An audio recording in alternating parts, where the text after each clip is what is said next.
All right, welcome to Talk-Jitsu with host Uki Mike, Joey Boretski, and me, Jordan Preisinger from Jordan Teaches Jiujitsu. Today we don't have Mike.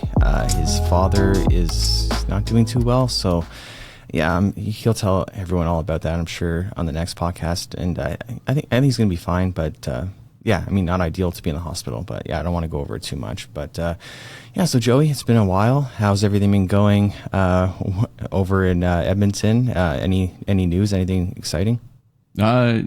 In the jiu-jitsu front, not a ton right now. My gym's got like a little quintet thing with another gym in town tonight. Mostly for like the white belts and a couple blue belts, just to get some experience and have some fun. And I think me and the other gym owner are going to make like a cool little like YouTube video out of it with some interviews and stuff. So it should be fun content. If nothing else, I mean, just putting a bunch of white belts in a ring and telling them to fight each other is always entertaining, if nothing else. Other than that, no, been off for a couple weeks from the podcast because my wife and I bought a house and moved in, so that's been fun adventure, I'll say. This is our first house, so it's there's a lot more to it than I thought. I always thought it would just be like, oh yeah, just move into the house, no problems, everything's easy. And no, apparently there's lots of problems. There's a lot of stuff that you have to deal with that you definitely don't have to do when you rent. So been a busy couple weeks. Yeah, no doubt. And congratulations on your house. That's pretty awesome. And yeah, nothing really too new with me. I interviewed Tye Ruotolo and Jozef Chen. I did a okay job. I think I could have done better. I was really nervous, and it was like my first time interviewing people. And yeah, I know what I need to work on, so I'm going to work on those things. But it still turned out pretty good, and it was interesting talking to them. So yeah, I hope everyone liked it. But today we're going to talk about, we're going to react to a Reddit thread, which is about advice. And the question is, what's one bit of advice you find you most regularly give to people in class? So like just common advice people give. Yeah, we're going to see like some of these things I agree with and some I don't so much, just because it's kind of nuanced. So the first person said, relax. I teach a lot of beginner classes. It's incredibly difficult to convince them that jiu-jitsu is easier if you're not fighting for your life. That's definitely true, 100%. Like, yeah, you want to relax, but I also think that, relax is on a spectrum. Like, how relaxed do you want to be? If you're too relaxed, then you can't really get the job done. And that happens a lot to me, where I relax too much, and then the person's just advancing. I'm not like working hard as I should. And then I'm just thinking about other stuff. I hate when that happens. It happens all the time. If I'm like too relaxed, I don't even think about jiu-jitsu. I'm just like thinking about other stuff. And the next thing you know, oh crap, I'm like almost in side control. I got to start working harder. So yeah, relax is good advice, but so can not relax. That can be good advice too. It just depends on the situation, and obviously not go on either end of the spectrum. But yeah, Joey, do you think that's good advice? Like you said, man, it's like kind of. I mean, there's definitely times in jiu-jitsu where you should be relaxed. Like, if you're on top and you pass the guy's guard and you've got him in a pin, you shouldn't be squeezing with all your might trying to hold this guy. You're going to gas out pretty quick. But there's also times in jiu-jitsu where, like, if you're relaxed, you're going to get screwed. Like, there's times where you have to go. Like, you've just got to go. You got to move, put some effort into it. Specifically, like, I know you are also someone who likes to scramble. Like, there's times in the scramble where if you try and be super relaxed, you're just going to get shoved back down to the mat. You're going to lose the scramble. Like, I'm relaxed. But when it's time to go, like, we have to move now. And as like for students, I would rather someone who has the intensity and the ability to do that, because I feel like it's really easy to dial them back from control positions or when I want them to relax, than it is to take someone who's always relaxed and try and get them to put that intensity in when I need it. It's one of those things where, like, it's just easier for me as a coach to have a guy who goes super hard all the time, and I can be like, hey man, in certain positions, certain times, we can start relaxing. That'll come in time. But I'm sure you've seen it as a coach. Like, some people just don't have that ability to like kick it up a gear when they need to, and it's hard to get them to do that. Yeah, 100%. And it can be confusing because you want to tell someone, don't go so hard, but you also want them to try and like, be a good grappler and do their best. But yeah, it can be so nuanced. Like there's times where if you relax, you're screwed. Like sometimes you have to go now. You need to prioritize something important like right now. And if you don't put in that effort, it's going to go downhill for you. So yeah, I mean, great advice overall. So we're not knocking it. We're just saying that there's nuance to it. Yeah. I like to tell my guys, I like to tell my guys, not necessarily relax, go as hard as you need to accomplish the goal. Whatever position you're in, whatever you're trying to do, how hard do you need to go to do that? Like if you're on top and mount and the guy's not really trying to escape, do we really need to hold him with all of our strength? Probably not. Let's use as little as we can to accomplish the goal of the position we're in. If we're trying to pass and the guy's maybe not giving us a ton of resistance or he's doing something silly on the bottom and I don't have to use all of my energy, just use as much as you need to accomplish the goal. That'll, for like energy management, and when guys are like, oh, I gas all the time, like probably using more energy than you need to in certain positions. Just use what you need to use. That's a great point. That's a great way of looking at it, because I find it really annoying when someone's just like cross-facing the shit out of me and like they don't need to, like just like calm down. Like I could have stopped you like if I really wanted to, but now you've got this cross-face and now you're just, cranking the shit out of my face. Like it doesn't feel great. You don't need that much pressure to control me. It's like calm down, Yeah, I think the minimum effective dose of strength and intensity is what you want. Yeah, that's how you get better. You want the minimum effective dose. So yeah, another piece of advice someone gives is don't have mental resets.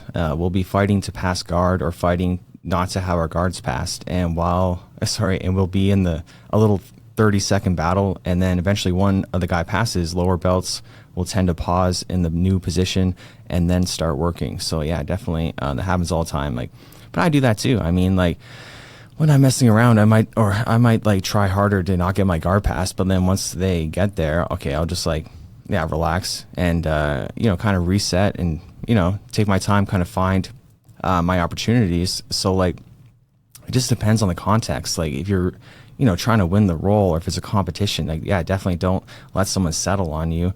But it can also be a good thing. Instead of just like wasting all your energy, you can wait for them. You can let them settle and wait for them to, transition or something, and then use that opportunity. So I think it's nuanced as well. Yeah, I come at this from like a competitive standpoint, because that's kind of the way I train in like the room I have. So I tell my guys, like, man, all the tournament formats have 3 seconds of control until you score your points. If you're getting your guard passed, even if the guy passes and drops down into a side control, you have 3 seconds before he scores. And that 3 seconds, give it everything you've got to try to prevent them from scoring here, to get to turtle, get them off you, whatever you can do. But once they've scored, don't keep using all of your energy trying to get, like, man, they already scored, they're inside control. Take our time now. Now we, like the earlier advice, now we need to relax and like deal with this position. But if you just go crazy nonstop from those bad positions, it's like, this guy's saying don't reset, just keep fighting. Like if you don't escape quickly, you are going to be exhausted. And, it's like the old bridge and shrimp escapes from here. Like, man, if you tried 3 bridges and shrimps and you didn't get out, the 4th one's probably not going to do it. Like, I hate to break it to all the white belts in here. Like, but what if I just keep bridging and shrimping? It's like, man, you tried 3 bridges and shrimps and this guy's still glued to you. Number 4 is not getting him off. All it's doing is making you more tired and making number 5 harder, number 6 harder. Like, your most explosive bridge is always going to be the first one. It's the one you have the most energy for. So if that's not working, okay, different strategy now. Exactly. And if you do that, where you do multiple of the same attempt, like follow it up with something else. Like, don't just not do something else. Like, bump and shrimp, and then if it doesn't work, take an underhook, or use that opportunity to get better grips. Like, maybe now you can stop the crossface, or now you can, do something that's going to be better for you. Just don't resettle back in the bottom in the exact same position and then try the exact same thing again and then do it all over again. Like, that doesn't make any sense. And I agree with you. Like, yeah, for competition, like 100%, like fight everything off. Like, you get taken down, you get right back up. You get your legs passed, you get your guard back. Make sure they don't get a guard pass off of that. Like, it's so crucial. That's something we do a lot in our classes, where it's like, you let them take you down, but then once you're down, you're trying to get up, they're trying to keep you down, or, same with sweeps. Sometimes we'll do that too. And because it's so important. That's one drill we've been doing forever in MMA class, especially because the worst thing that can happen as a grappler is you take someone down, you use all that energy, and then they get back up. It's like, God damn it, that's not ideal.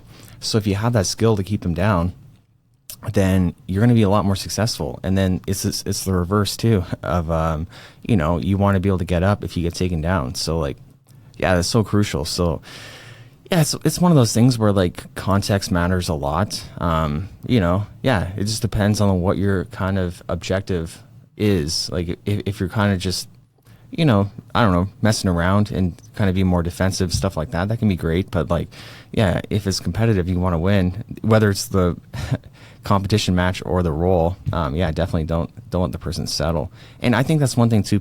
Like we need to it needs to be more commonly said in jiu-jitsu that we are trying to win the roll. Like you can win a roll. Like I don't think that's like so crazy to say. I don't know if you agree with this, Joey, but like, if I'm going against someone good, I want to beat them, whether it's like, if it's just a regular roll, I want to beat them. And I'm not like, not in like an ego way where, well, I guess kind of, but like not where I beat you, whatever. But like for myself, like I don't want to lose the roll. I don't want to get mounted or submitted. I want to do that to them. So like, yeah, it's not always winning and learning. I think like you win or you learn.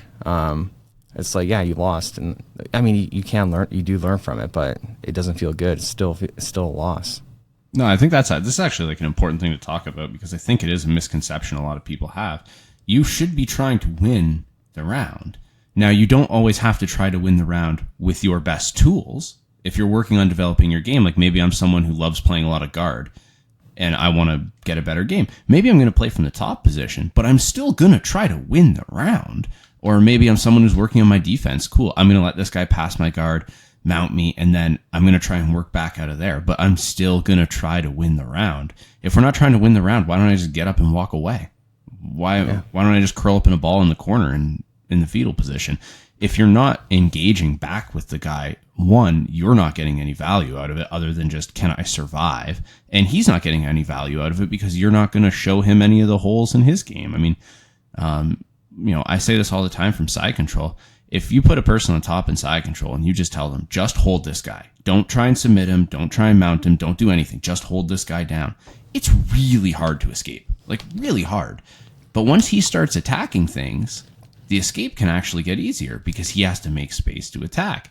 Same thing goes when we're rolling. If you're just shelled up doing nothing, the guy on top's not getting any of the holes in what he might be moving in ways that are, should get him swept, should get him reversed, or, you should be able to regard or stand up. But if you're not doing anything, you're not teaching him that. You're not showing him what he's doing that's not working. You're giving bad feedback. And I like whatever you want to do, whatever you're working on, be trying to win. Yeah, why do you think that is, that it's so commonly said in jiu-jitsu culture that you're not trying to win in training, that you're just training, I mean, like, I think I've said that before too on YouTube. I'm pretty sure I might have said that, but like, yeah, I don't agree with it now. Yeah, I mean, even at the time, I'm sure I didn't agree with it. I was just like, okay, this is like a good mentality for, beginners or whatever, but it's just not true. It's like, if you're playing, okay, just say you play soccer or whatever, and it's soccer practice, you do a scrimmage, like, you still want to win, you still want to beat the other players on the other team, even if it's still your team, like you're playing against each other, you still want to win. Like, I don't really, I think it's just to protect egos where it's like, oh yeah, I was just training, I lost, or I got beat up, I didn't lose, there was no losing because it's not a competition. Like, no, like we are trying to beat each other in the gym. That's what we're here for. Yeah, I mean, I really do think it's just people misconstrued. Like, they've got this misconception that trying to win is the same as winning at all costs. And that's what you don't do in the gym. Like, when I go to a tournament, man, it's a game. It's my best stuff. I'm trying everything I can to win. I'm not letting myself get put in a position I don't want to be in. I'm fighting as hard as I can to win this match. In the tournament, I'm still trying to win, but maybe, if I'm in let's say there's like a scramble or something and I'm like, oh, I could maybe wrestle this guy over, but his knee's kind of in a compromised position. All right, man, it's not worth that. I'm not willing to hurt my training partner here. It's not at all costs. In a tournament, if your knee's in a compromised position and I'm wrestling up, get your knee out of the way, man. It's a tournament. Like, I'm trying to win at all costs. You know, the gym's also about skill development, but what are the skills we're trying to develop? Or how to control our partner. Yeah, control our partner and submit them. How are you doing that if you're not trying to do that? Like, I've been working a lot on my defense lately, just from defensive positions. So I'll just put myself in a bad position, work out of it. All right, there. I'm trying to win, though. I'm trying to work out. I'm trying to get on top and submit you. I'm just putting myself in a really terrible spot to do that from. And then if we win, all right, I stop right back to where I was, but I'm still trying to win the whole time.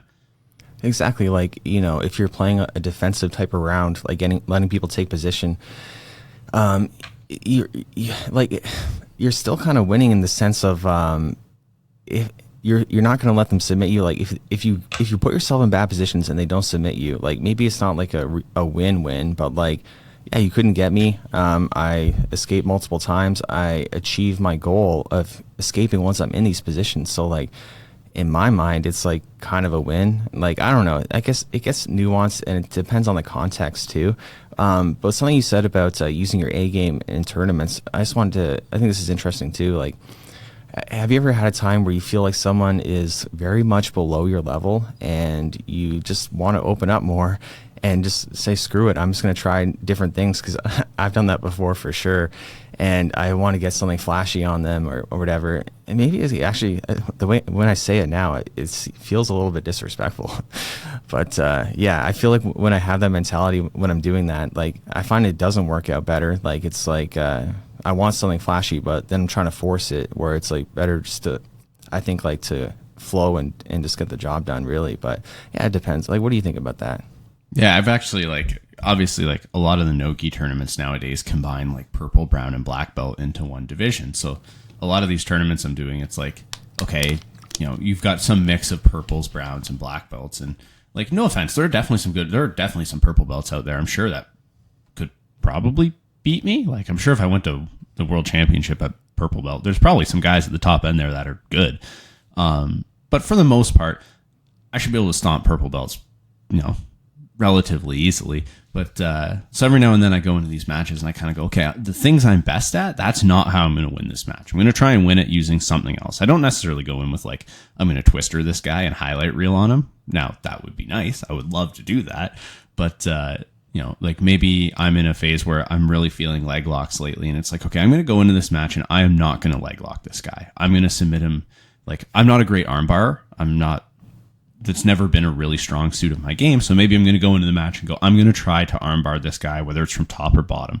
I'm looking for armbar. I'll take something else if it's there, but I'm not going to default back to the style I want to play. Or maybe I'm working a lot on my wrestling and I'm like, you know what? Instead of pulling guard, I'm just going to wrestle with this guy.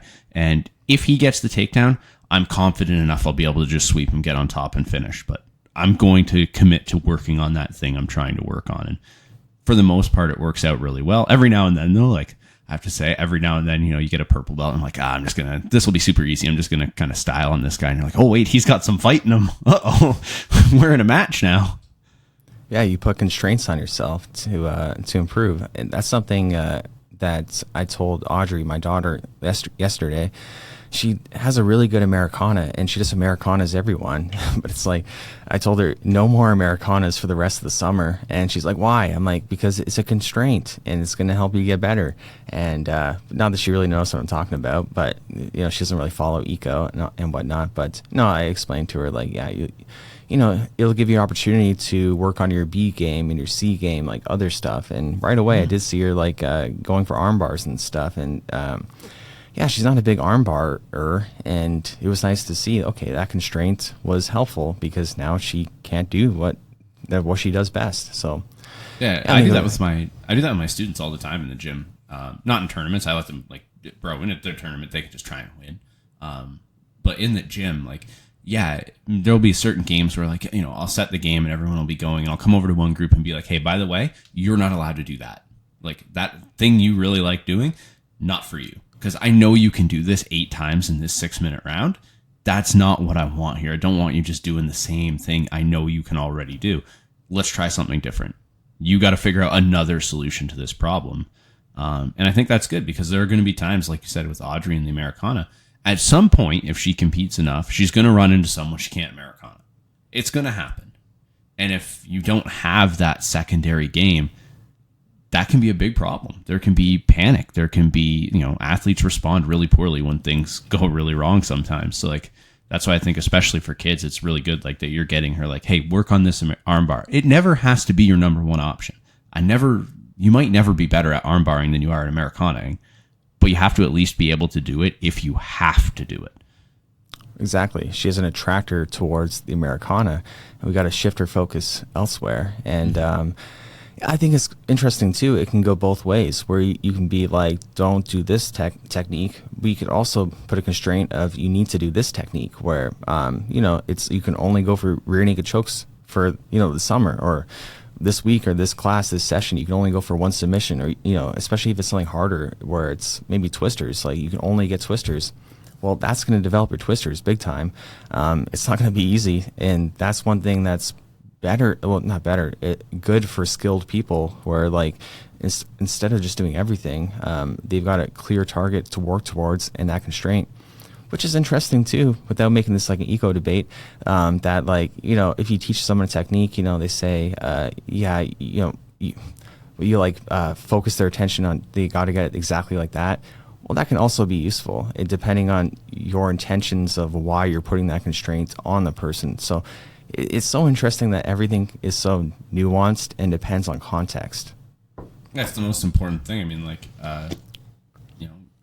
I think there's a lot of coaches out there who maybe don't know their students as well as they should. And it's really important to know your students. Like certain students need something. I mean, we do all, like your gym, all leg locks are fine from day one to whenever, like just however you want to leg lock. We talk about safety and stuff, but I have to constrain my guys all the time because when they compete, if you're a white belt, you can't heel hook, you can't knee reap, you can't toe hold. So I have to be like, hey man, from these entanglements for the next 2 months, only straight ankle locks. Like you have to do, if you're going to entangle this way, either straight ankle lock or use the entanglement to come on top. Nothing else. I don't even want you playing with it. I don't want you to think about it. Those don't exist to you right now. That's not even an option. And like, I know some people might say like, oh, that's not eco because I'm funneling them into one move. And it's like, yeah, but the rule set they're going to be competing in funnels them into a move. I would love to give them freedom of choice to just do whatever leg lock the environment tells them is the best one to do. But unfortunately for people who compete, rule sets are constraints. And if you're going to be competing in a certain rule set, that's like if I had a student going to a wrestling tournament, hey man, you're probably not allowed to play guard for the next little bit because that would just be a loss in a wrestling tournament. So, we have to change the approach of how we're training and the moves that we're going to allow people to do based on the rule set they're going to be competing in. And the same thing, like it's if they have different goals too, if someone who's really good at one thing and my goal as a coach for that person is to develop a different skill, we have to change the way we're going to approach the games and training. Yeah, exactly. And I think there's a misconception about funneling, and what that means for people that aren't aware. It's like you're trying to influence your athlete to do a specific thing, and you can funnel someone unintentionally, and that can be a bad thing. Like if they're not being funneled towards something that's going to be helpful, but part of coaching. Like, I think funneling is a part of coaching as well. Like, you recognize, okay, this person's going to be good at this, or maybe they're not going to be good at that. Like, maybe I'll try to funnel them towards this, or even certain games, like, they do funnel. It depends on context. It depends on application and your intention of what you're actually trying to achieve. So, yeah, if you unintentionally funnel someone to the wrong direction, that can be bad. But, yeah, I think funneling has its place as a coach as well.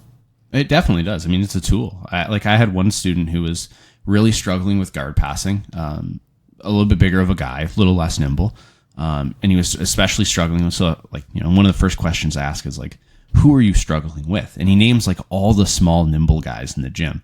I'm like, okay, that's interesting. So let me see how you're trying to pass. And I look, and he's trying to outside pass, like Toriando style. And I'm like, man, you're trying to Toriando style pass the most flexible and agile guys in the gym. Like, yeah, you're going to have a hard time with this shit, man. Like that's really difficult to do. These guys are inverting. They're hard to pass. So I kind of gave him the constraint as, hey man, listen, what I want you to do when you're passing is just connect to these guys. Get your hips as tight as you can, like connect to them. So I basically I funneled this guy into knee slide and body lock style passing. Anything where your hips are super tight to the other person. Within a week, his passing was 3, 4, 5 times as good and effective. And he even says to me things like, man, it just completely changed how I was passing. I'm having way more success now. And I'm like, yeah, because I funneled you into something that was more suited for you and the opponent you were with. Yeah, I think sometimes eco coaches, not all of them, some of them think that funneling is a bad thing, but it definitely depends. Yeah, it can be so helpful and so important. But yeah, the next one someone said for advice is, for me, it's always stop giving up the underhook when I'm passing half guard or top side control. So yeah, because I have to give this advice a lot too. People ask me is there anything I can improve? Like anything you saw that I did wrong? And usually it's yeah, you gave me the underhook from the when you're passing, you put your hands on the mat. I got the underhook and it was too easy. And someone asked me that, yeah, just on the weekend, and then I was telling them, yeah, it's important. Don't put your hands on the mat. As you're trying to pass for a knee slide, they're kind of coming forward, putting their hands on the mat and opening up their elbow, and I'm just sliding my underhook through. I'm patient. I'm gonna get it. Yeah, I'm gonna get it. If they do that, and then, but things happen, and I think it's not just about preventing it. That's definitely important, but also having an answer if they do get it. And you need to respond right away. So that's something I was going over with him as well. You can put your head on the mat, you can backstep, you can frame on their head. Basically, what does an underhook do? It keeps you close to your opponent, right? So if you can do things that take yourself further away from them, that's going to be helpful. So you want to do it right away.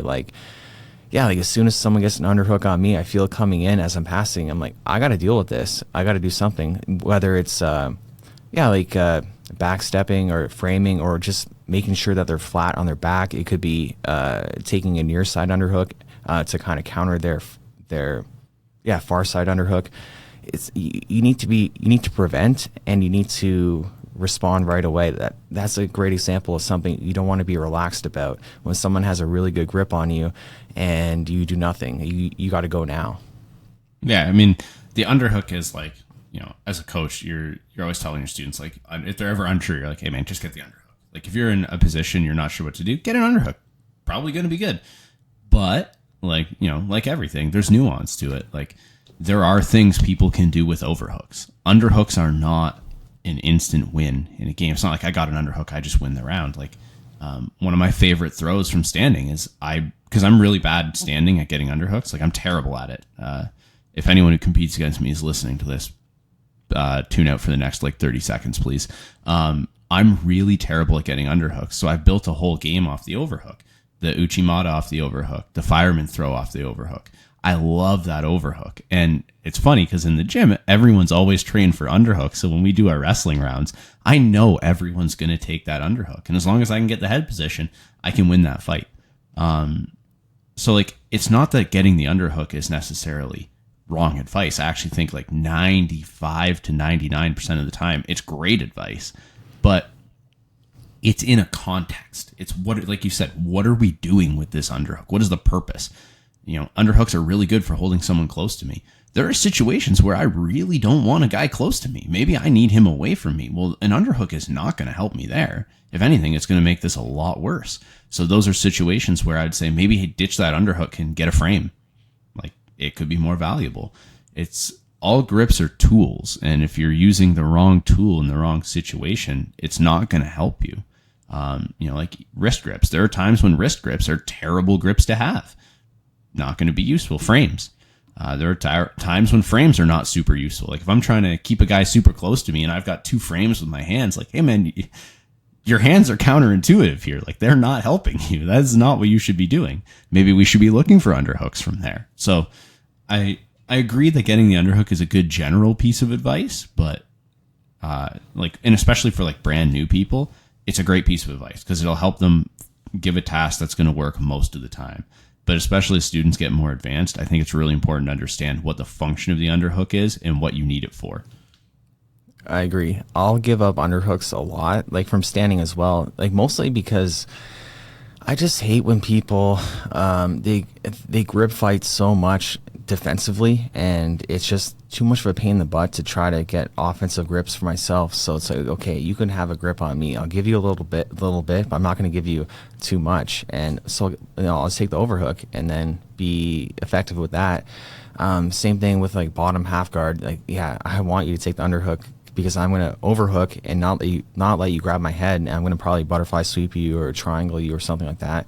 But when it's pretty rare that you'd want someone to have an underhook as you're the top player passing, like from like half guard. It's not like 100%, good or bad, like, because you could use it to set up a darce. You could use it to, well, there's not a lot of backstep. Yeah, if you intentionally want to backstep, you can do it without them having an underhook too. But yeah, like that's probably one position where you generally don't want to let someone get the underhook, is when you're passing and they're the bottom player getting an underhook from half guard. Like, what do you think? Yeah, what do you think? Yeah, I mean, it's pretty rare, but there's going to be certain exceptions. I got one guy at my gym that has probably tapped me more than any other blue belt alive, because I have, like, it's habit. I want it when I'm on the bottom, I'm taking that underhook from the bottom half guard, and I'm trying to use it to come up to dogfight or do whatever I want to do. And I know he wants me to have the underhook because this guy Barnett chokes me every single time I try it. And I'll take the underhook and then instantly realize, like, oh shit, he's going to try and Barnett choke me in a second here. That stupid, like, wrap the head and squeeze thing. Oh yeah. I don't like it as a submission. I can't make this thing work. But this guy can tap everybody he's ever tried this on with it. And it doesn't make any sense to me, but it just works for him. So he's like the one guy I have to avoid taking an underhook from the bottom at all costs. So, like, in general, fantastic advice, but there's always going to be those weird exceptions where it's like, that guy's just got like some weird niche thing that he likes to do that works really well if you do that. That's a good example is, Kesugatami. And I've been doing that a lot too, is that Barnett type of chest compression. I don't know. I've been in love with like dirty jiu-jitsu lately. And I don't know. Sometimes I feel a little bit bad where I'm just kind of unsure like what they're thinking. Like, are they thinking I'm a douche? Because I don't view it that way. It's like I'm not hurting them. It's just a submission like any other. You can tap. I'm not like cranking on them from Kesugatami, but like, yeah, it doesn't feel good. It has a bad rap for sure. One I've been really liking too is, I don't know if it's Mother's Milk. I don't know how specific is Mother's Milk. Like I like using my chest or just using my gi to like smother them. But is that what, I don't know. I never like seen Mother's Milk taught, or I don't really know 100% what it is. Is it just like a smother with your chest? That's what I think. Like, to me, it's just a smother with like anywhere on your torso, basically. Okay. Like, I'm a little chubbier than a lot of people my size, so I like to use my stomach to do it if I can, because it can get a nice little like vacuum seal around their mouth. Just they suck in my gut. Works really well. If I was maybe not built the shape that I am, I might try and use like my pec or something more. Yeah, it works really good. And because I haven't been rolling in the gi too much, when I do roll in the gi, which has been a little bit more lately, I'm always thinking like, how can I use the gi right now to benefit me? Because I'm so used to not having it. So when I do have it, I'm like, okay, I should probably use this thing and not just roll no gi in the gi. So like, I've been doing a lot of like taking my gi out and like covering their face, like really, making it a really humid and moist environment for them to breathe. And I don't know how people react to that. I was doing that to Darren, and like a couple other guys. Well, I don't do it on like randoms, like not randoms, like newer people, but other people can take it. I think, weren't you a big fan of Mother's Milk? I don't know if you still are.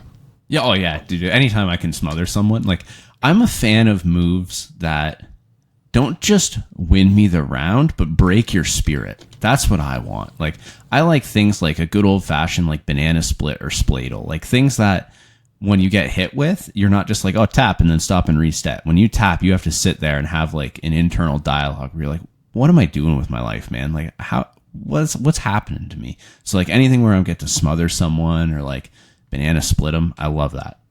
Yeah, me too. Like, I don't know, maybe we're a little bit like morbid or something, because I also like doing the same thing on someone a bunch of times, like just to fuck with them. I don't know, like I don't do it to be a douche. Like that's not my intention, but it's a little bit of fun, like kind of playing with them. Like, just say like, I usually do it after I've got like 2 in a row, and usually it's more by accident. I'm not really trying to get that second one, but like once I get the second one, I'm like, okay, I'm gonna go on a combo of like, I'm gonna get this as many times as I can for the rest of the round. And like they're probably thinking like, what's he doing here? Like, yeah, but I don't know. It's fun to fuck with people. Like it's on a spectrum, right? You can't go too far and like piss people off or make them feel bad. Like that's not my intention, but you can kind of bug them a little bit of like, yeah, there's nothing I can do to stop him from doing the specific move. And yeah, back in the day, I never did this. I think this was before our time, but if you got caught in the same choke 3 times,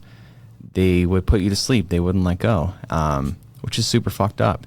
Like, who does that? And now that I'm thinking about that, one of my students went to a grading somewhere else, and the guy got promoted. And what they did was they were rolling, and they put him, like they had a choke, and then they put him to sleep, and then while he was asleep, they put on the belt. And I think that's super fucked up. Like, what are you guys doing? That's that old school. I don't know if it's like old school jiu-jitsu, but it's also just like a little bit of more morbid. Like, yeah, you don't do that kind of stuff. That's dangerous, man. Like, that is dangerous. I don't like that. But anything where you're choking people to sleep on purpose, and it's not like a tournament where someone just didn't tap and went to sleep, like, okay, like that, I don't know, makes me a little uncomfortable. The only time it's okay is if it's a science experiment. If you're trying to see if you can put someone to sleep with only one side of the neck blocked. And yeah, I don't know. Me and Joey were kind of not arguing, but discussing this on Discord. And yeah, I feel like you weren't completely convinced. And yeah, I tried it. I tried it that night, and I hurt my fucking neck. I hurt my trap. Now my one trap's all screwed up. I'm gonna come visit. I'm coming to visit Joey at the end of the month, and let me try it on you. You don't need to go to sleep, but I think that like you'll start to feel it, and you'll be like, okay, yeah, like one side does the trick. We'll try it. We'll have some fun. We'll play around. All right, perfect. Yeah, because I didn't convince everyone, and which I thought it was kind of interesting because like. I don't know. I thought it was like bulletproof, like experiment. I mean, I could have like what's it called, stenosis, like carotid. I can't even say carotid. How do you even say carotid? Carotid. Carotid. Because people tell me all the time I say it wrong, which I feel like I say it right. And in my the interviews I did with Jozef Chen and Tye, I kept saying CGI instead of CJI. That one's hard not to do, though, man. It's really hard not to say CGI. I don't know. That makes me feel better because I feel like such an idiot. Like I don't know. I don't know why I can't pronounce certain things, or like stuff gets stuck in my head where I think it's like that's how to pronounce it. I don't think about it, and then it's like, oh shit, people keep reminding me.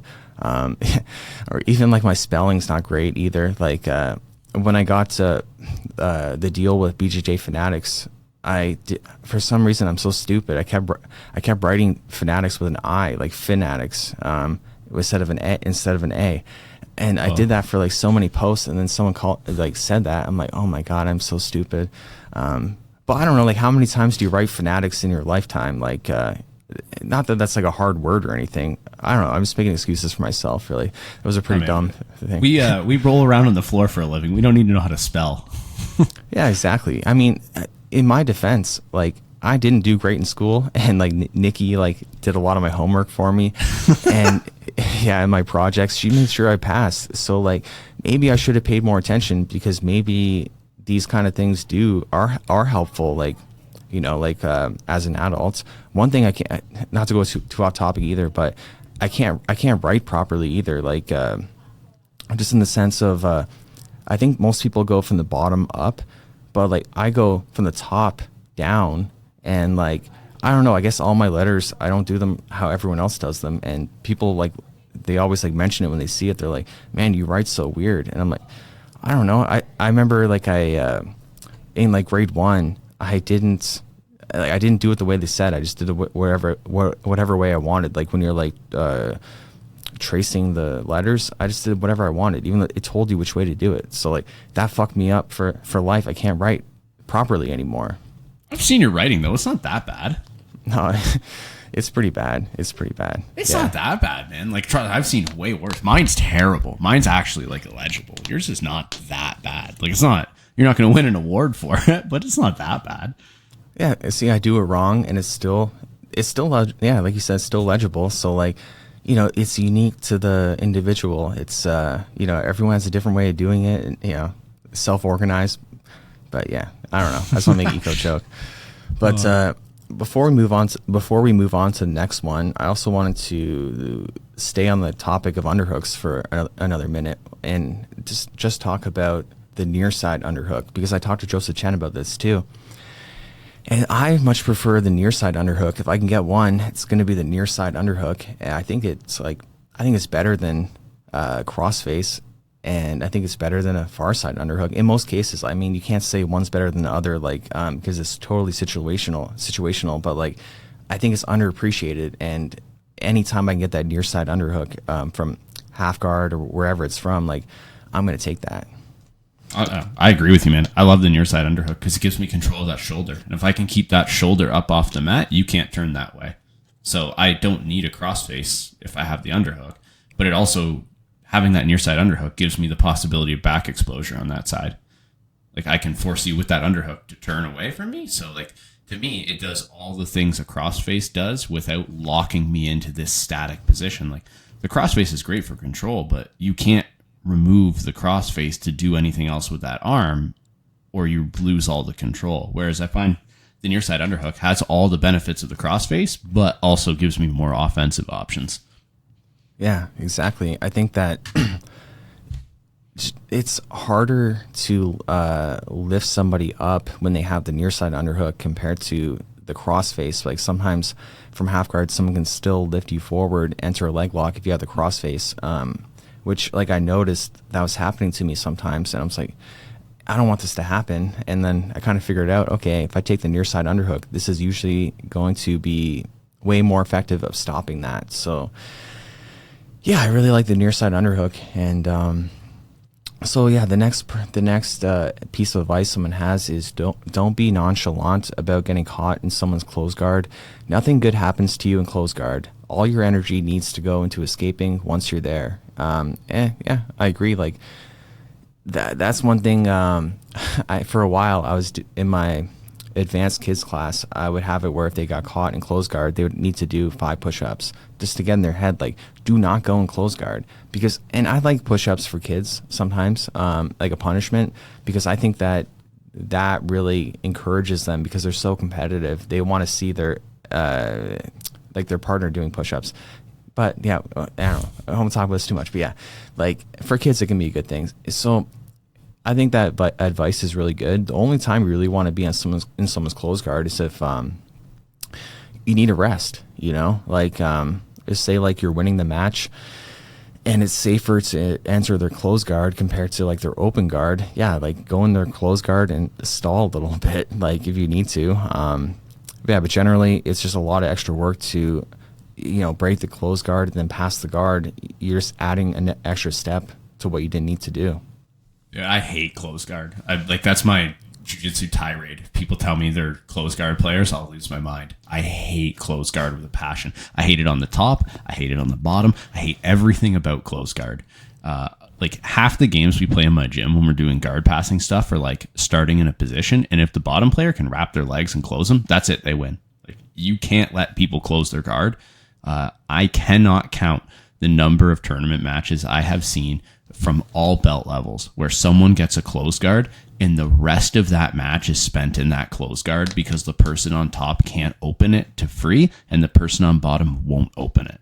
I have seen thousands, maybe hundreds of thousands of matches where this has happened. It drives me insane. I hate close guard. You know what? I'll actually go so far as if I could change one rule in IBJJF, I think if someone has close guard for more than 30 seconds, stalling penalty. Yeah, that's not a bad idea, honestly, because that's where the match gets slowed down so much is close guard. I think that maybe close guard is a better controlling position than it is so much of an attacking position, just because it's very hard to open someone's guard that's intent on keeping it closed. Yeah, and I mean, it's not that hard to stay out of it either. Like, don't go on both of your knees. Like, don't put both knees on the mat. If you have one knee up, that usually does the trick of keeping them away, unless you're Hodger Gracie, who has super long legs, and he closes his guard even when they have their knee up, and then that's even worse for them because like their base is more compromised. Like, if he closes his guard and you have your knee up, you're screwed. You're getting swept. But either way, yeah, his close guard is pretty phenomenal. Yeah, I mean, that's a lot of what we do in our gym is, like, I basically tell people, like, you can't put both knees on the ground. Like, don't do it. You absolutely can't do it. So if we're playing games from there, I'll constrain that out. Like, you are not allowed to put both knees down. And, like, for me, you know, playing the close guard, I think you're right. It's a control position, because what's the first step? Like, any move you want to do from a closed guard, as the bottom player, the first step is to open your guard. Like, it can't be that great of an attacking position if the first step is to leave that position. Like, it's great for control and maybe setup, but, like, if you want a triangle, I have to open my guard. If I want an armbar from close guard, I have to open my guard. Scissor sweep, flower sweep, I don't know, whatever the other sweeps names are. Anything from there requires you to open. So it drives me crazy when I see people playing it and they refuse to open it. It's like, but you're not doing anything either. The only thing that doesn't is that silly cross collar choke that basically never works unless you're Hodger Gracie. Yeah. Yeah, that's a pretty low percentage submission to hit from close guard, unless you're Hodger Gracie, for sure. And it reminds me, we had that debate before, is close guard inside position? Because Danaher, that's one I say wrong too. Danaher, is it, or Danaher, either one. He was saying close guard was outside position, and when he said that, like, someone told me he said that, I was like, what? That doesn't make any sense. So when I was talking to Greg Sodders on the phone, which we talked after, someone in the eco community wrote an article about me, like, talking shit about me, like, crazy guy. But yeah, I talked to Greg Sodders on the phone. I asked him his opinion. He said, of course that's inside position. So, like, I was like, yes, you know, I like when people agree with that one. Yeah, I don't know. Yeah, sorry, Danaher, it's inside position. I think I agree. The more I've thought about it, I think I agree. Like, you control the space between the knees and the rib cage, and the space between the armpit and the rib cage. That's inside position on all four limbs if you can get it. So, like, where the legs lock, that's inside position. Exactly. So, yeah, Danaher, what are you talking about? Dude, I would love to have him come on the podcast. We'll that'd be pretty good. I don't know if he would, but it'd be cool if he did. Yeah, I mean, we're too small for him, I guess, but we're doing better. We're getting guests and whatnot that are, you know, pretty popular. Like, it's pretty awesome, really. Like, we have this connection with One FC, and they're sending guests our way. So yeah, I can't really complain. Yeah, I mean, both Ruotolos, Jozef Chen, like, those are pretty big guests to have on, you know. It helps you get more. I mean, I think we've been doing a good job with our interviews as a podcast. So the comments have all been good. So hopefully we get more. Yeah, you're definitely a better interviewer than I am. But it's hard. I don't think people realize how hard it is. Like, the first one I did, I was, like, absolutely, like, drenched in sweat at the end, because it's nerve wracking. You're like, I don't want to ask a dumb question, you know. I don't want to be wrong. Like, I don't want to say something that's incorrect and then have them be like, what? Like, it's hard. It's really hard. Yeah, and I don't want any awkward pauses either. Like, I feel like I need to think of a question right away as soon as they're done, and I don't know when they're going to stop talking.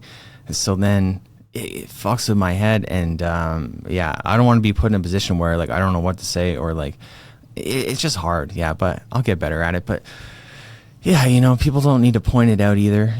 not that it's a big deal, but it's just funny because, like, I knew after that, okay, I could have done a better job.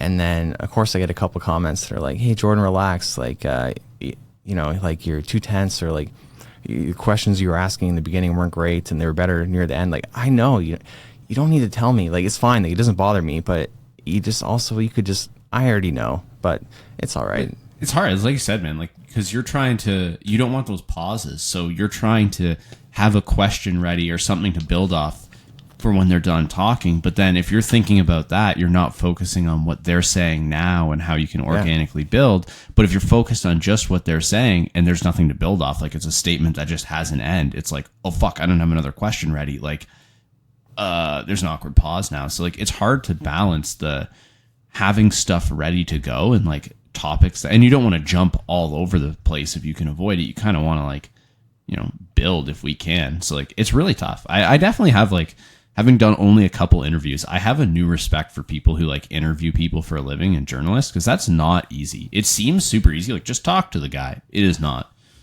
Yeah. I mean, it's its own profession. Right. And like, this isn't my profession. I'm doing my best, but like, these people are professionals. Yeah, they're great at it, and some aren't great at it either. Like, I think the most important thing is just getting an interesting conversation, and that can be hard to do. Not asking generic questions and whatnot, but yeah, we'll talk more about jiu-jitsu, I guess. This person said, if you plan to train until you're a black belt, you will never look back and regret taking 2 weeks off to recover as a white belt. Not just as a white belt, just in general. Like, I had that, I was really bad for that. Like, I had my ankle like pretty messed up, and I was just so sad and so distraught, really, that I couldn't train. Like, I took 1 or 2 weeks off. I can't remember. I think it was 1 week. I tried to come back to training, and it just made it worse. So I had to take more time off, and then I ended up taking 5 weeks off or so, and that was just like hell. Like, I was like going crazy, but then life went on, and I feel fine now. Like, like I should have just taken that time off to begin with, instead of making it worse. I think that's one problem people have in jiu-jitsu. They feel like, if I'm not training, my competition is getting better, my training partners are getting better, and I'm just here not doing anything. But you need to do what's best for your body, and usually that's going to be taking time off from rolling. Yeah, I mean, I regret a lot of things. Like, we both started relatively young. Like, I regret a lot of the stuff that I fought through when I was a white and blue belt, where you're like, oh, this is injured, but I'll just keep training. It'll be fine. It won't be that bad. And like, sure, when you're 21 years old, it's not that bad. Or when you're 23, it's like, yeah, man, it didn't really bother me. It kind of healed in a week. But then when you're 30, all those things that weren't that bad back then, you have to live with the consequences of now. Like, I have parts of my body that are just permanently not functional because of shit I did when I was 21 years old. And like, an ankle gets bent really bad in an ankle lock, and you're back in the gym the next day, and you're limping around because your ankle's messed up. And like, sure, eventually it's fine for a while, but now like, oh, it hurts every day when I walk. Like, I get out of bed and my one ankle is like, feels super stiff, and it takes me like 20 minutes to loosen this ankle up enough to be able to put shoes on. Like, I say this a lot to like the young guys who train. Is like, I get it, man. I get that you guys can be beat up and injured and come back in and you'll feel fine, but like, that doesn't last forever. And the consequences of that, you will feel forever. Like, take time. No one's getting, if you're worried about like, oh, my competition's going to get so much better if I take 2 weeks off to heal this injury, man, no one's getting that much better in 2 weeks. It's not going to happen. You'll have better results if you're healthy. Like, taking 2 weeks off to get healthy sometimes will give you better results in tournaments than taking 2 weeks of training super hard and trying to build skill. Like, there's really only so much skill you can build in 2 weeks, but there's a lot of difference you can make in your game by actually having a functional body. Yeah, like when I was like newer, or I guess younger too, I had this misconception where I thought that the body healed itself more than it does. Like, I felt like it kind of rejuvenated itself. Like, if you get hurt, yeah, no big deal. Your body's gonna recover. It's gonna do its thing, and yeah, it does in this, like, It does, but not 100%, and especially as you get older, and depends on the injury too. But I was just so like, oh yeah, whatever, I'll be fine. You know, I tore my knee, like a what's it called, like a ligament in my knee. Like, oh yeah, I'll be fine. I can keep rolling, or whatever it is. Like, I don't know. I overestimated my body's ability to recover, and I'm doing fine now for the most part. Like, you know, I made a video called Jiu-Jitsu Broke My Body and went over all my injuries and whatnot. And the worst one is definitely like my left side. I don't feel like my skin. Like it feels like like when something's asleep, like your foot's asleep, whatever, and you touch it, and it feels like you don't really feel it too much. And it's the same thing. Like I can poke it like with a knife probably, or try to scratch it. Like I don't really feel anything. And I'm pretty sure that's nerve damage to my neck, which is not ideal, you know. And it's not just going to get better, you know, like unless I do something about it. And even then, is it going to get better? So that's not ideal, and it's probably all my fault. Like, it's not Jiu-Jitsu's fault; it's my fault. Like, I did a lot of dumb things that I shouldn't have done. You know, like getting stacked and just, you know, taking it, be like, okay, yeah, I'm fine, or, you know, taking shots that I didn't set up properly and I spiked my head on someone. Yeah, it's a lot of my own doing. But yeah, I think that's one thing people should realize. Like, don't ever mess with your body. And if you need to, and if you get hurt, take time off. Yeah, I mean, I know there's definitely a lot of young people out there, if they're listening to this, who are going to be like, oh no, but I'm going to be fine. And it's like, man, just please. I know you're young. I know you're capable of it. Please just trust us. Like, take that extra day. You know, if something's a little sore and you're like, oh, I could push it today and be back. Take that extra day, man. Trust me. You won't regret it later in life. Yeah, exactly. Like, I feel like we're elders now of the jiu-jitsu space, you know, being black belts. Us early 30s elders.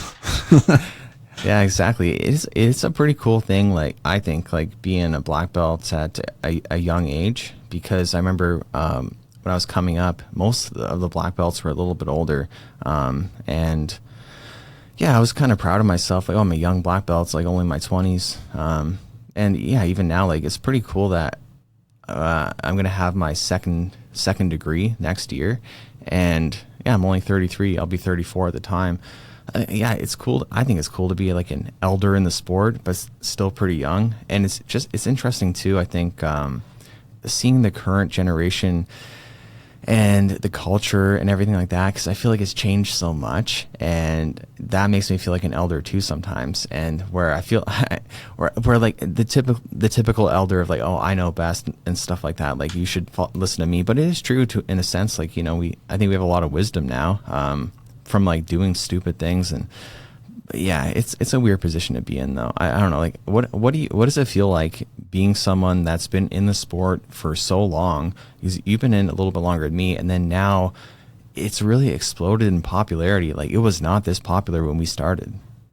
No, man, it's kind of weird. Like, yeah, it's sometimes it feels surreal, you know, to think, like, sit down and think, like, holy shit, like, when we started, like, there were like no black belts around. Like, it was hard to find black belts, and how I'm one of them. And like, there's like, we run gyms that people come to learn this thing. It's like, it doesn't feel real. And like, you get students who are like 15 years older than you, and you're like, this guy, like, you know, this is a person who's got like a profession, a life, a career, like they're doing well, and they're here trusting me to help teach them or give them advice on how to get better at something. And sometimes it just doesn't seem like it's a real thing. You know what I mean? Like, I guess like when you're coming up, you always look at black belts as like these, like, I don't know, at least for me, like, you always look at black belts as like they're the older people who've been around it a long time and they've got all this wisdom. And then now you kind of look at them like, well, I know I have some wisdom, but like, I don't feel like I thought it would be like to be a black belt, you know? I don't know. It's hard to explain.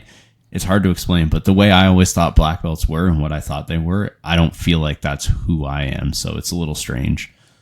Yeah, I agree with that. Like, I feel like I thought they had magic, and I don't feel like I have any magic. I just feel like I've just been doing this a long time and I'm pretty good at it. But like, yeah, what was I going to say? Like, it's almost like being, I could compare it to like when you become an adult and you still kind of feel like a kid. Like it feels like, okay, I should be like way more responsible, or way more like, you know, how you viewed an adult to be when you were a kid. And then, you know, now you're just this like white belt that's been training a long time, and now you're not a white belt. Like, but like, yeah, you're still you from before, but now you're just older. I don't know if that makes sense, but like, yeah, it's definitely a weird thing for sure.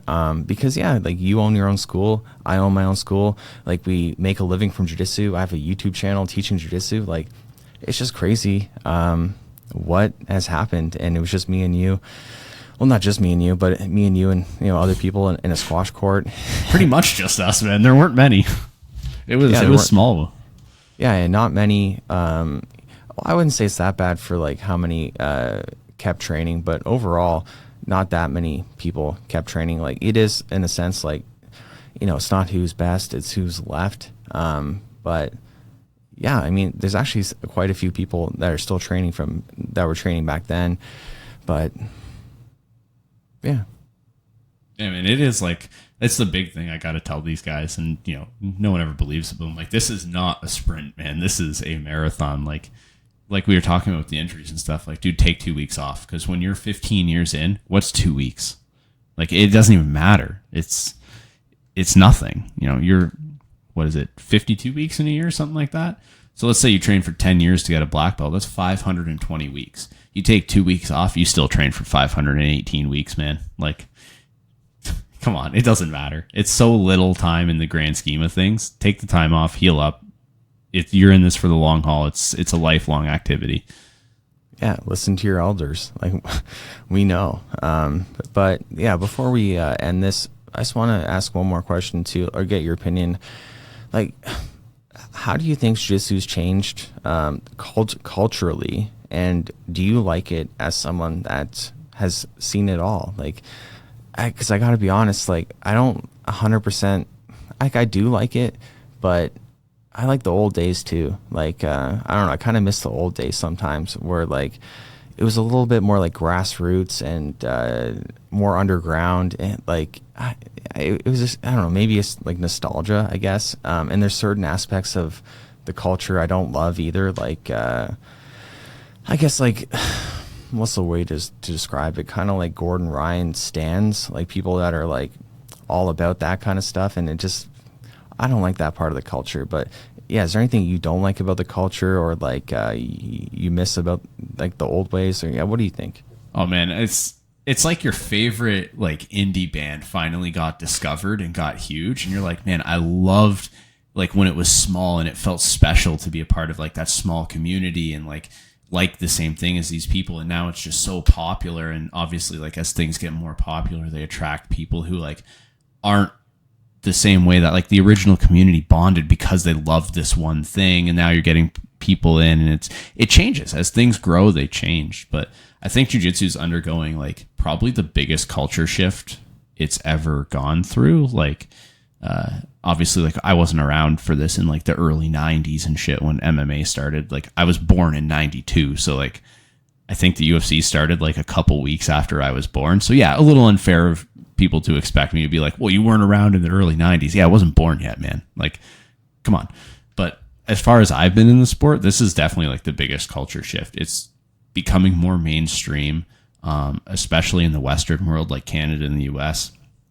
No-gi is really starting to take off and kind of develop. Like, I almost look at it like the no-gi game almost has its own culture now, like separate from the gi game. Like, it's almost like bifurcating, like where they're becoming two different cultures. Like, there's the traditional like gi gyms, you know, like we're gonna train in the gi, we're gonna bow, and it's like the, you know, like more of the traditional martial arts customs, I'll say. And then there's more of the no-gi school where it's like, hey, this is a sport, man. We're coming in, training hard, joking around, like things are going to get super sweaty. Like, to me, it's like almost two different cultures. And as a gym like yours that does basically 50-50 of both, it's weird because you're like kind of torn in the middle of these two things, and you're like, oh man, this is so strange.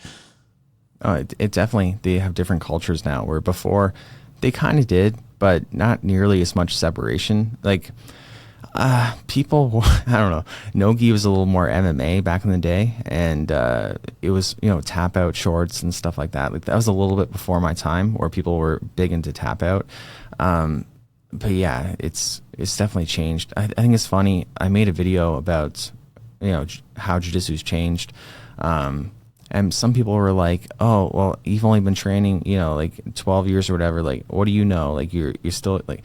Well, like I've talked to a lot of people that have been training longer than me. Like I've been in this a long time. I've had a lot of conversations. Like I know generally what it was like before I started, and yeah, it seemed like similar but worse. Like it's definitely got it.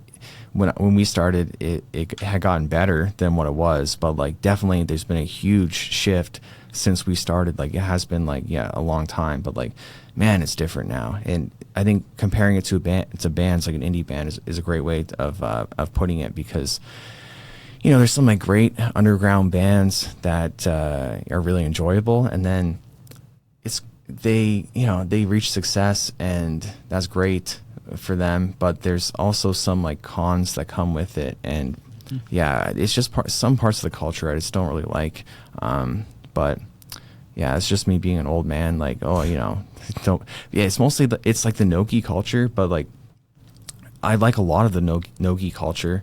It's just some of it I don't like, where it's, yeah, but in the gi there's also parts of it I don't like either, which is more like traditional. So I think that's why we fit like nicely in that middle of like where we're a bit of both, like it is not, we're not either like fully one way or the other. Like we do still do some gi, we still give out belts and all that stuff, like, but we do no-gi, and like it's less formal, and there's it's more about like, let's come in, have some fun, and learn some skills. And I think like obviously for jiu-jitsu, like it had to grow, it had to change. Like the scene we came into in like the early 2010s was pretty small. It wasn't mainstream at all. There was definitely no money in the sport. Like back then, unless you owned a gym, like you literally did not make money. And even then, a lot of those gyms probably didn't make much money because there just weren't enough people. So like for the growth of the sport, and like obviously people like you and I kind of owe our livelihoods to the fact that the sport has grown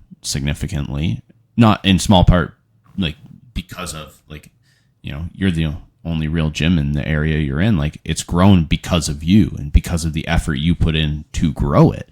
But stuff like that like had to happen for all like the culture we see now. But like when indie bands get popular, like there's just a little bit of magic that's lost when things aren't, what they started as. Like as it grows, you kind of lose that little bit of magic. It's not that it's not good. Like it's great for the band, it's great for the fans.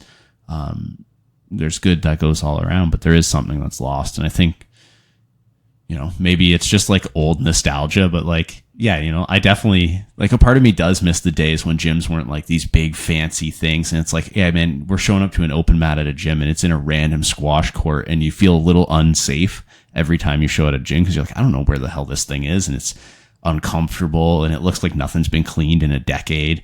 But then it was just like hard training down there. And, a part of me misses that. I think this is the new way is better for the sport for sure, but it's hard not to miss that a little bit. Yeah, like before it was so exciting rolling with someone new, like someone new is coming to open mat that they train somewhere else, but it's still exciting now. But there's so many people to roll with now, where like back in the day there wasn't a lot of people to roll with, especially being in a small town like us. So like you get a visitor and it's just like, oh my god, I can't wait to roll with them. Like they're a blue belt or they're purple belt. It's so exciting, and I miss that excitement just a little bit. Yeah. Well, do you ever feel like you're on the other end now? Like now it's the new guys coming in to like visit you or drop in at your gym who get the excitement of rolling with you. Like all that, like I remember when I started, we every now and then we'd go into like the big city to go train with some black belts or something, and it felt so cool and exciting, and you got to roll with the black belt and you're like, oh my god, this is a black belt, this is what it feels like. And now we're that guy that other people feel like that when they come to visit or roll with. It's like, I know it's full circle, but it's kind of cool. No, it's definitely cool. And one more question before we end this, because I think this is interesting too. Like when before I was a black belt, I was so excited to get my black belt, and I could be like, I'm a black belt. But now I don't care at all. Like, I never tell people that, like, I'm a black belt.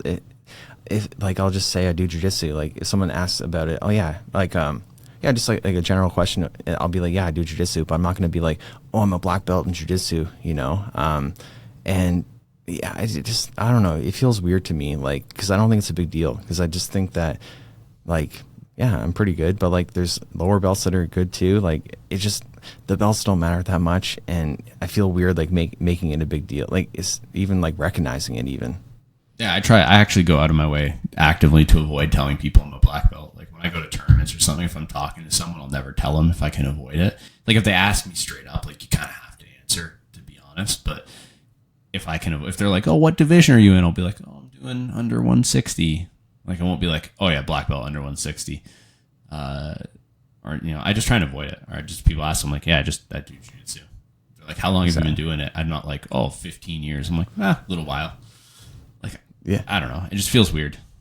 It does. And one more thing I wanted to mention. I almost got in a fight for the first time in like a long ass time. It's not that I almost got in a fight.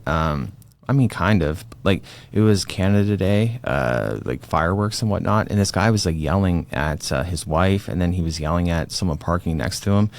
And I was just monitoring the situation, just standing there, watching and waiting to see if I need to intervene. And then he started yelling at the person parking next to him. It was just a lady in her car.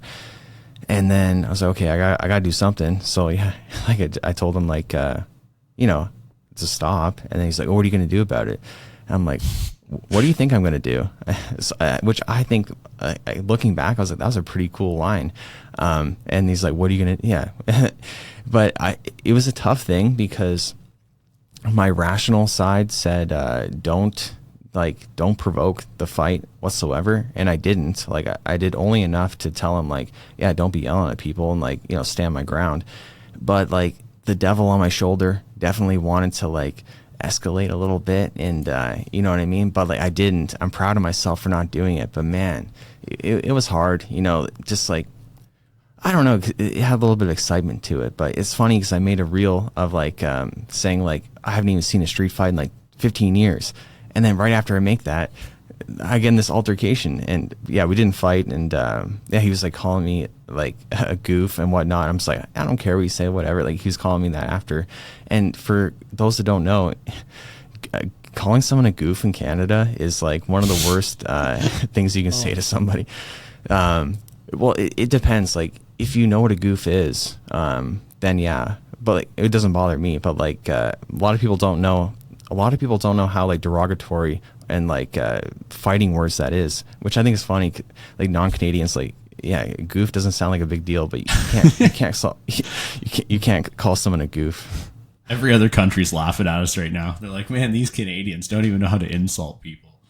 Yeah, I'm pretty sure it comes from prison. I don't know exactly what it means. I think something about, like, I don't know. I don't even know where to start. Do you know? I don't have a clue of the etymology of the word goof. But I know if someone calls me a goof, those are fighting words. Like, yeah, exactly. Like, yeah, he shouldn't have said that. But like, in my head, I was like, are you crazy? Like, I could kill you right now. Like, not that, you know, I would, but like, people don't know who they're messing with, and they should be careful. And it's the same thing.